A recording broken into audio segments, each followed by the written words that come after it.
U shundoq hid edi. Yozmada Maryam Aziz.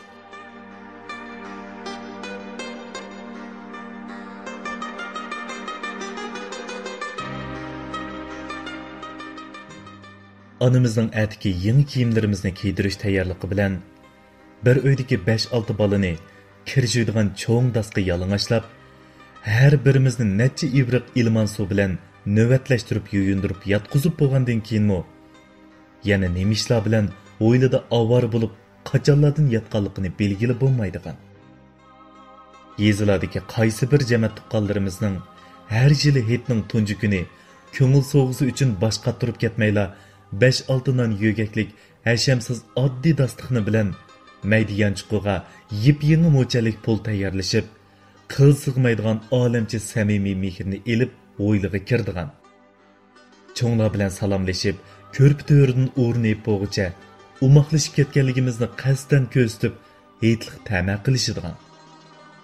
Cho'ngimizdan boshlab taqtib berdigan ashu necha parcha pullarga xo'shalligimizda udul tashqan mo'mayning yeshil sirliq bo'tkisiga yugurib, nima-nimalarni elib yeyish ko'yi bilan hayajonda qochgan uyqumizni keltirish tas bo'ladigan.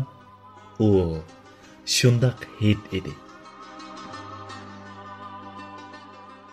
Qaq sahar jup qizlarni jenidan yaxshi ko'rdigan dadimizning heytligimiz uchun Qotandagi bir qo'ydan kechib yakshanba bozorda setib, qistab qolgan harp kechsimi tikkuchilarni aram oldirmay putkizib, beshimizga chiroyli qatlab tayyorlab qo'ygan xenrang shepin ko'ynaklarimizni kiyib mahallaga oldiraydik. Eshikdan chiqib, allaqachon bizdan burun chiqib, yangi kiyimlarni o'zaro damiltayotgan bolalarning to'piga qo'shildik. Hay hoy. Texi ba'zi bolalarning chiroyli bo'lib ketganidan onasining tujuplab, ushshab o'rilib, rangli shiplar bilan bo'g'ishlab qo'ygan chiroyli sochlari, yo'g'on kirpikli ko'zlari, xuddi anglik surilgandek qizil manzillari bo'lakchili echilib, o'moq, go'zal, ma'sum chehrdan kim ekanligini taniyolmag'ili tasliq qilishatdi.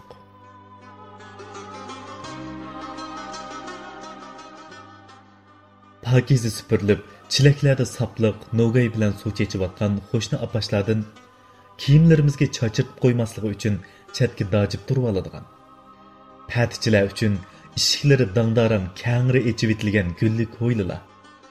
Odamzoti dastimagili uzun bo'lgan, qarsili ixtiyorsiz o'qsindirdigan egisiz uylarning oldimi odatdan tashqari pakiza, rat-riti bilan jonlanib, qora qushqashdek vichirlashlarimizda uzun tar ko'chalarimiz shunchalik jazbidor ko'rinadiki, aramizdan tex chiqib bo'lamagan bolalarning ishiga oldida pat-pat talmirishib, marab saqlashayotgan. Inoqligimizni til bilan tasvirlagili bo'lmaydigan shundoq hid edi.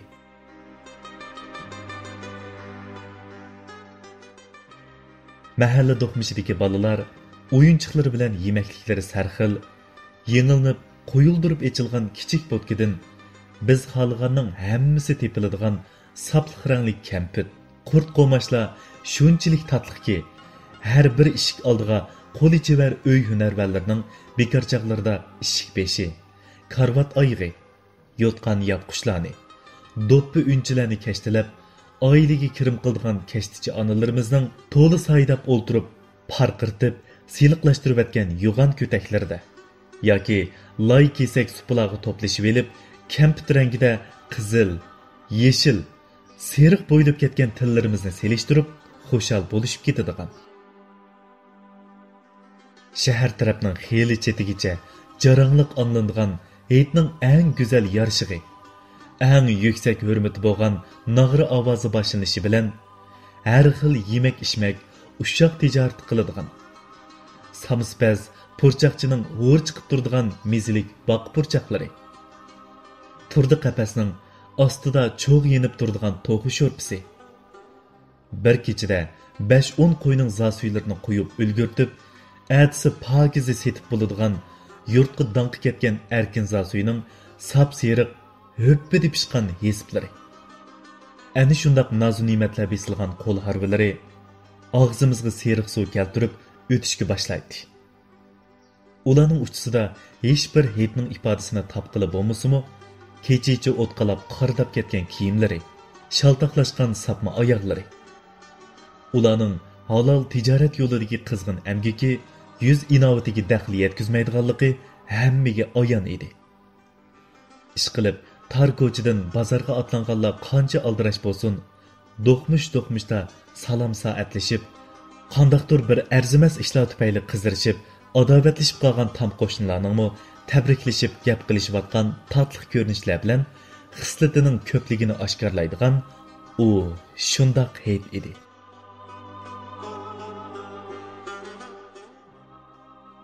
Masjid oldida chambarchas zechida to'plashgan kishilar to'pidagi burjaklardan xeyli kuchab usib turib, putlarga dastab shurib, oran deganda samo selishayotgan maydonni ko'gili bo'ladi.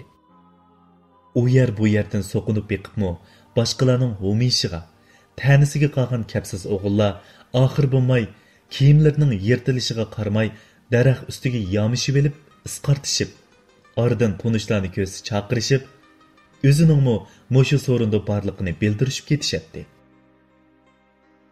Yiroq mahalladan bozorlarda ancha-muncha ko'zimizga chiliqib qoladigan, insijinga so'z qilmay boshqalarning xolisona bergan oshnolarini yeb yuradigan, o'z ismi noma'lum, yurt ahli o'zi qo'yib Jadoyi ismli badbashir yuradigan, nervisi ojiz bir kishining qiniga patmagan bu kundagi xushalliqi ya nag'ri ovoziga, ya sunoy ovoziga o'ynayotganligini bilgili bo'lmaydigan qiziqarliq hajviy harakatlari kishilarni teliqtirib, ko'rolmayotganlarning bu yo'llarini texmi so'zishga majbur qiladi.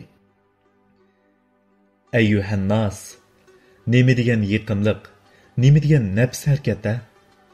Xijil bo'lmasak, bizningmi nag'ri udariga hammadan bak mos keltirib o'ynayotganlardan o'ginib vaqimiz, o'ynab boqimiz kelib ketadi.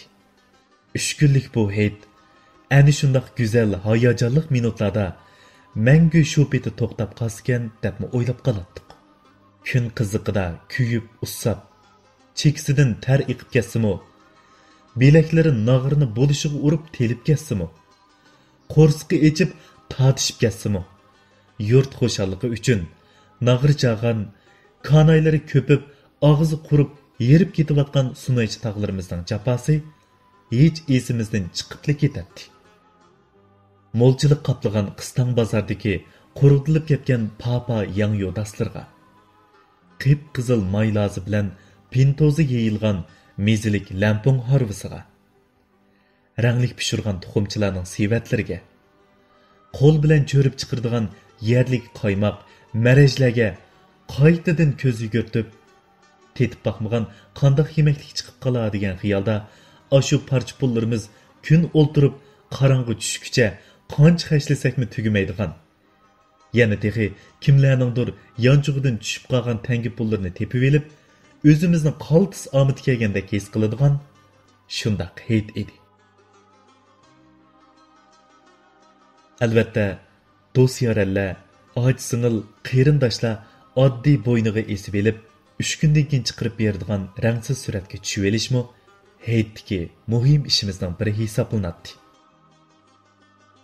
Kanarga esig'liq yangi go'shtlarimiz, o'ylining bir chetiga qo'langan say o'raklarimizdagi yangi ko'ktatlarimiz, dasturxondagi kuchli kavovchin hidi purab turadigan sangzi qiyiqchilarimiz, butun usti beshimizni hisoblasak 50-60 yuangimi bo'lmaydigan esil, yarishimliq ko'ynak oyoqlarimiz bizga ajoyib iftixorlik va jazbadorlik tuyg'usi beradiki, dunyodagi barliq insonlar, barcha shaylar biz uchun eng go'zal holatda ko'rinib ketadi.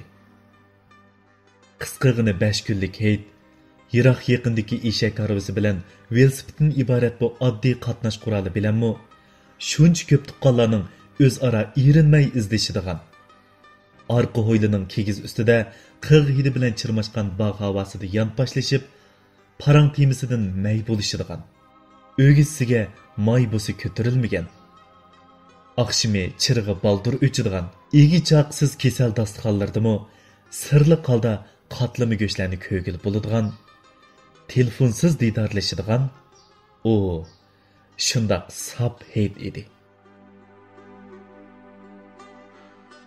Mazkur asarning avtori Maryam Aziz Tomchi.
Şal gözün ada anılar